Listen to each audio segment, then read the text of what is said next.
Tudo o que tem a ver com o passado é reação. E geralmente reação não constrói pontes entre os dois e com as imposições do isto não pode mais acontecer. Então, que é o oposto do para sempre. Mas este ímpeto de nos relacionarmos intimamente, ele é tão forte, ele é uma pulsão imensa. E o que nos move para ter uma relação de continuidade com essa pessoa é a magia. E o que é que acontece a uma mulher que não tem estrutura? Acionar o sininho e classificar o podcast são pequenos gestos que para nós fazem uma enorme diferença. Obrigada pelo teu gesto, dedicação e carinho. No misto do olho do furacão, das confusões em que estamos a dois, nós também nos perdemos em nós mesmos e acho que seria muito interessante nós termos esta percepção do que é o que eu penso, o que eu estou a sentir que é do passado e o que é do agora. Porque a verdade, a única coisa que nós sabemos é que nós só podemos responder a partir do agora. Tudo o que tem a ver com o passado é reação. E geralmente reação é a tal história, não constrói pontes entre os dois, porque geralmente a pessoa não tem nada a ver com isso. É simplesmente a nossa bagagem. Então muitas vezes, isto agora ainda se tornaria mais complexo, que é, ok, a tua relação não resultou, mas tu viste realmente a pessoa? Ou tiveste ainda a projetar todo o teu passado? Porque isso eu escuto também, não é? E aí era quando eu te dizia, quando eu vejo as pessoas ainda muito reativas, não é? E com as imposições do isto não pode mais acontecer. Então, o que é o oposto do para sempre, não é? Então, o para sempre é uma coisa bonita, que é o que nos move. Nós vamos ter sempre expectativas idílicas, não é? Faz parte, mas depois descer à terra. Mas o oposto também é verdade. Ou seja, expectativas que ficaram com muito negrume, porque de facto as experiências não foram positivas. Mas este ímpeto de nos relacionarmos intimamente, ele é tão forte, ele é uma pulsão imensa, natural, super orgânica em nós. Ficamos nesta ambivalência de quero, mas ao mesmo tempo, ai, porque eu vivi estas coisas todas. E uma pergunta que eu faço muito é, mas estás a ver a pessoa? Repara, não é? Em última análise, temos homens, novos homens na vida das mulheres que me procuram, que estão a levar com o trauma sexual delas. E depois nesse encontro de histórias, em que a minha história se encontra com a história do outro, ficarmos tão defensivos e tão no projetar o outro em vez de, como estavas a dizer, não é? Agora vou fazer com que o outro, vou curar o outro, vou pôr o outro bem, vou pôr o outro à minha medida, vou formatá-lo, não é? Em vez de cada um olhar para si e depois juntos poderem olhar para a relação.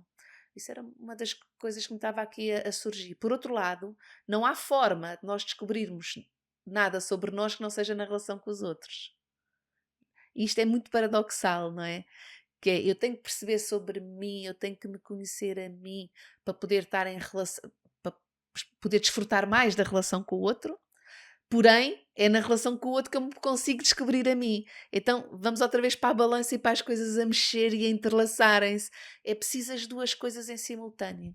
E nós... E temos que ir para outra coisa também. Agora diz-me aqui a minha veia de socióloga, que é, nós temos de alguma maneira que encontrar um estilo de vida que permita esses momentos connosco mesmas, mesmo estando em relação, porque agora este movimento todo do tenho que me curar sozinha e ligar-me ao meu amor próprio para me preparar para uma relação, não é? Concordo contigo, não é por aí, porque depois o que é que tu ouves e eu ouço? Pensava que isto já estava resolvido, que eu já estava preparada e pronto, começa uma relação e vem tudo novamente. Claro, porque não dá para te preparares sozinha. Agora, o que eu acho fundamental, e isto ajuda imenso na manutenção do desejo e da libido, é preciso as parcerias encontrarem momentos separados. Seja para trazer brincadeira, diversão, não é? Hobbies, paixões pessoais, seja para estes momentos de novamente reflexão e de até de, não é? Parece que vou para o cimo da montanha e consigo ver tudo com mais perspectiva, inclusive eu que tenho uma tendência, de acordo com a teoria do vínculo, evitativa, eu percebo o bem que faz, não é? Porque depois sou uma pessoa muito íntima, então sou capaz de me vulnerabilizar, de me quase que fundir, e preciso disso, não é? A minha alma vibra com isso, mas ao mesmo tempo é tanto, é uma riqueza, é uma profundidade, que depois eu preciso dessa separação para, lá está, ok, agora como é que isto ficou? Em primeiro lugar, em mim, porque eu não sei, se me perguntarem, eu não sei minimamente, porque eu vim de uma onda, eu no outro dia saiu-me a expressão, eu colapsei no outro, no melhor sentido, que eu senti-me a desfragmentar por completo, portanto, não é? A intimidade consciente, ela permite muito isso, a desfragmentação do ego, e é por isso que ela é uma ótima ferramenta de autoconhecimento, de cura, de desenvolvimento do ser. Mas lá está, depois precisamos de tempo. E o que eu acho nesta sociedade, lá está, se nós não trazemos esta consciência crítica, é que nós não paramos entre tarefas, não paramos entre relações. E tu há bocado tocaste num ponto que eu considero mesmo assim fundamental, e eu sigo muito o que está a sair sobre relações conscientes, relações sagradas. Elas introduzem uma coisa muito bonita que é este elemento da terceira presença, não é? Há o eu, há o tu, mas há o terceiro. O terceiro como nós, como a relação, que não é a soma dos dois. Vai muito para além e lá está, tem a componente de mistério e tem a componente do fluxo da vida, não é? É um cosmos que nós não controlamos. Mas eu acho que é muito importante, à medida que nós vamos também amadurecendo e ganhando experiência com as relações, e também gostava de trazer isso, que o Reels também, assim esticando, também pode permitir de reflexão, que é, eu também acho que nós não estamos preparados, porque ninguém falou muito disto, que pode haver várias mortes, ou seja, fins, na mesma relação. Inclusive, eu sou daquelas que sou adepta disso. Eu sou adepta. Aliás, como eu sou muito isso, como eu me transformo bastante, está na minha natureza, eu não posso ficar numa relação onde não haja esses, não é? Tensão para crescer. Ou lá está, tensão para terminar. Mas essa tensão para crescer, que até acho que é uma coisa que nós gostamos, nós não estamos preparados, mas para crescer vai ter que morrer certas coisas. E em primeiro lugar, o que morre é a visão que eu tenho do outro. Porque lá está, uma coisa é fazer do outro projeto, mas outra coisa é nós precisamos de admirar, nós precisamos de achar que o outro, como acho que também dizias no outro dia, não é pôr no pedestal, não é? Temos que tirar as pessoas do pedestal, mas ainda assim temos que considerar que ela é a pessoa mais interessante para fazer o caminho íntimo e de vida connosco. Claro, claro. Manter essa admiração em relação ao outro, não é? E às vezes é complicado quebrar alguma das coisas que te faziam admirar o outro. E o lugar aonde eu chego sempre, através desta gradual maturidade que estou a ganhar, é a humanidade. É por isso que eu também fiquei muito sensível a essa palavra logo que a disseste, tipo assim, para mim é a chave. Porque é o que nos vai ajudando, lá está, a descer, a descer, a descer à terra, e ao mesmo tempo o amor. Ainda há demasiada romantização sem perceber as condições de vida. Porque aos 30 e tal, aos 40 e tal, há decisões que tu tomaste, seja em casal, seja se ainda não conhecias a pessoa, que não dá Para para alterar, alterar. Quando eu digo que ainda romantizam muito, é quase como se eu visse um adolescente. Entendes? O que é que eu quero dizer? Não numa perspectiva pessimista, mas as reflexões que eu faço com as pessoas é muito. Quando elas me vêm com qual foi o propósito, qual é o motivo, qual é a motivação para essa relação com essa pessoa. Podemos viajar e ter férias espetaculares e viver o momento e tata.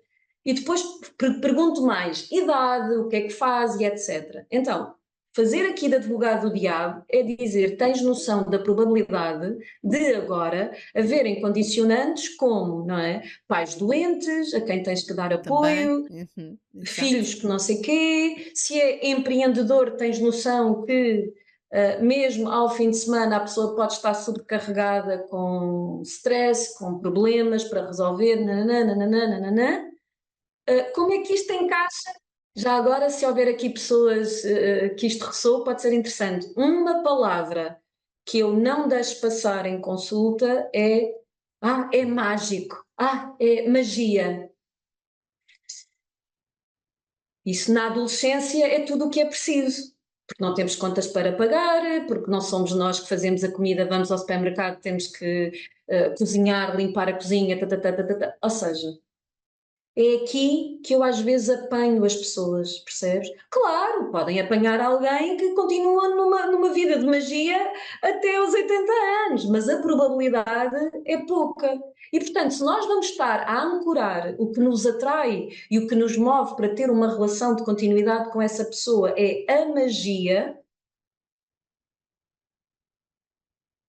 não é preciso fazer um grande estudo para perceber que, amiga, ou te adaptas ou morres. Exato. Ou vais ter uma decepção daquelas, não é? Sim, é engraçado, porque a magia também. ah, é giro. Nós, quando somos crianças, acreditamos na magia, não é? E então aquilo é mesmo mágico. Depois crescemos e percebemos: ok, há um truque. Aquilo não é uma coisa mágica verdadeiramente. É qualquer coisa que se aprenda a fazer de tal maneira que os outros não percebem e dá a impressão, a ilusão de que é magia. Isso, de início, corta um bocadinho o encanto, mas depois nós aprendemos a fazer outra coisa que é, mas não faz mal, eu consigo deixar-me levar e sabendo, mesmo sabendo que é um truque, eu consigo desfrutar da magia que ele causa em mim, da impressão que causa em mim. E eu acho que é isso entre a realidade e a magia e a imaginação que tu estavas ainda há pouco a falar, que é, ok, eu posso continuar a imaginar mesmo sabendo qual é a realidade. Eu posso continuar a sonhar mesmo sabendo qual é a realidade. Nós não temos que escolher uma coisa ou outra. E parece-me que muitos de nós andamos neste engano, que é, ou sou super realista, então fecho-me à possibilidade de imaginar, de sonhar, de me encantar, de fantasiar e fazer de conta que agora há outra coisa qualquer, não é? Ou estou nesse mundo da fantasia e não me ligo à realidade. E na verdade, nós conseguimos fazer as duas coisas. Geralmente não conseguimos exatamente ao mesmo tempo, era o que tu dizias, não é? O harmonizar.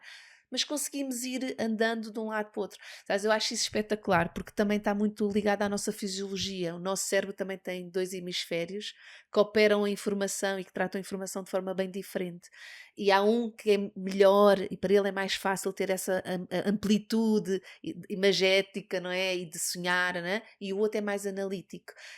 Mas nós temos os dois hemisférios, os dois comunicam entre si, nós conseguimos fazer as duas coisas, mas parece por algum motivo que nos obrigamos a optar, ou nos condicionamos a optar, ou sou sonhador ou sou realista, não é? Então, acho que E portanto a beleza de uma relação é essa, e a beleza de, lá está, de tirarmos só a visão do desprezo, da mágoa, do ressentimento do que foi a última, e agora voltando ao Reels, não é?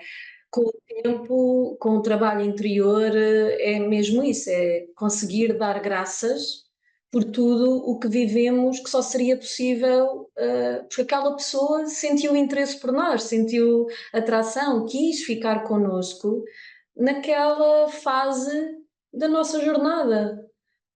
E isso é de uma beleza e é de uma. Lá está, magia. Tipo, então, isto é que é a verdadeira magia. Somos mais de 8 bilhões no mundo e foi aquela pessoa, naquele momento, que acompanhou esse teu processo. Eu acredito muito numa relação para potenciar quem eu sou, para elevar. Não tem, é que ser feita à minha maneira. E a pessoa tem todo o direito de dizer: eu continuo a gostar de ti, há aqui amor, mas este não é o estilo de vida que eu pretendo. Não é só, é porque, lá está, falhou, ele não quis, é porque não gostava realmente de mim. Não, lá está, são pesos diferentes. Isto é de força, de autoestima, de. sim, sim. E sobretudo se conseguir comunicar ao outro de uma forma gentil e amorosa, não é? Porque às vezes isso é a nossa verdade, mas também não conseguimos comunicar ao outro como sendo essa a nossa verdade, não é? Então Exato, começamos a arranjar pretextos isso, no outro para querer mexer na relação, porque isso. não conseguimos assumir aquilo que está a acontecer connosco e que são as Ou nossas decisões. críticas, ou É, ameaças, ou seja, nem deixas o outro ir por aquele caminho, ou melhor, tentas bloquear ao máximo que o outro vá por esse caminho, porque estás a ver que isso vai interferir exato. na Ou até concepção que deixas ir, tens do outro. repara, ou até deixas ir, mas depois dizes: Olha, eu já não quero porque tu agora és isto, tu agora és aquilo, não fazes isto, não fazes aquilo, em vez de dizer: Olha, porque agora eu preciso de coisas que já não encontro aqui, não é? Ou que deixámos de ter um com o outro, deixou de acontecer entre nós. E isso muitas vezes traz o tal ressentimento, que também foi uma palavra que já falámos bastante, o tal ressentimento que nos bloqueia a fazer uma análise mais introspectiva de ok, o que é que se passou aqui comigo, e depois mais extrospectiva, que é o que é que se passou na relação no tal terceiro, não é? E conseguir imaginar ou perguntar o que é que se passou com o outro. E ficamos bloqueados no ressentimento e as relações não servem, e os homens são todos isto e as mulheres são todas aquilo. O que eu quero deixar aqui mesmo como nota é percebam o que para vocês é fundamental de ter. Ao contrário das red flags, quais são as green flags? De que, olha, aqui sim, há condições para termos uma boa relação, ou há condições para fazermos crescer uma nossa relação. Gostava de falar, saber isso contigo. Fiquei a pensar numa outra coisa que é, tu estavas a falar que as relações morrem, as relações longas morrem várias vezes. Eu não me lembro quem foi o autor, eu acho que foi o Gottman, mas não tenho a certeza, que diz que as pessoas têm 3 a 4 relações muito significativas ao longo da sua vida e às vezes é sempre com a mesma pessoa. Não é? Portanto, como as relações vão acabando. Outra coisa que também ficou foi a ideia logo inicial que falaste que se tivermos relações muito conscientes e se conseguirmos trazer esta capacidade de crescermos um com o outro e cada um crescer em si e esta capacidade de comunicar, de nos conhecermos, então as relações todas durarão para sempre, não é? E eu fiquei a pensar, como se isso fosse o melhor outcome, como se o melhor outcome fosse sempre as relações durarem para sempre. Eu acho que às vezes há relações que podem ter um tempo limitado e terem sido incríveis, não é? E o melhor outcome pode ser chegarmos a um ponto em que dizemos: Olha, vamos agora seguir de outra maneira e a relação foi bem sucedida na mesma, não é? Pronto, fiquei assim com estes 3 pensamentos e gostava muito de pensar, de ver contigo o que é que tu achas que são as green flags para uma relação. Para mim, uma green flag é a disponibilidade do outro para nos escutar, aceitar a nossa perspectiva, pôr-se em causa e fazer aqui uns acordos pragmáticos, tangíveis, de que realmente perante isto e isto que nós sentimos que nos desaguarda, que nos desagrada, Desagrada? aqui nota-se o ter dormido mal, que nos desagrada, que nos magoa, que não vemos que faça bem à própria relação, está disponível para mudar, porque de alguma maneira vê, lá está, não é para se perder, mas porque vê que não me custa muito e realmente eu percebo. Não que isso me passasse pela cabeça se ela não falasse, mas agora que ela está a falar, eu entendo. Ou seja, isto que parece simples não é feito por muitas pessoas. E, portanto, para mim, isto é uma green flag enorme e que está associada à outra. É preciso tempo. E muitas vezes as pessoas que me chegam, e no meu círculo de amizade, eu vejo o quão, lá está, o lado negro da sexualidade. A atração, a paixão é tão forte que eu quero já uma série de coisas que eu já decidi sem ver os sinais de que a pessoa é a certa e depois cai-me a realidade e é por isso que os estudos continuam a apontar que 70 a 80% das relações não passa do primeiro ano. Então eu gostava de deixar esta nota, eu sei que para muitas pessoas isto é difícil, isto não faz sentido, porque lá está, mas não seja é tal romantização, mas não é possível. Mesmo estando muito tempo com a pessoa, não é possível, porque as relações têm um timing. Ninguém revela logo as sombras nos 3 a 6 meses. A partir ali dos 5, 6 pode ser, não é? Também depende do grau de consciência, mas então permitam-se navegar esses primeiros meses até um ano com esse senso de, ok, há aqui uma possibilidade que mais uma vez vai bater no nosso medo da impermanência, do dinamismo, eu não tenho isto seguro, eu não... Não. Segurem-se vocês. Percebam que é para entrar com mais realismo, e o realismo são estacas. As coisas têm de se construir lá no fundo. Os da magia, os que estão muito presos à magia, geralmente vão para o telhado, direto. E o que é que acontece a um telhado que não tem estrutura? Cai.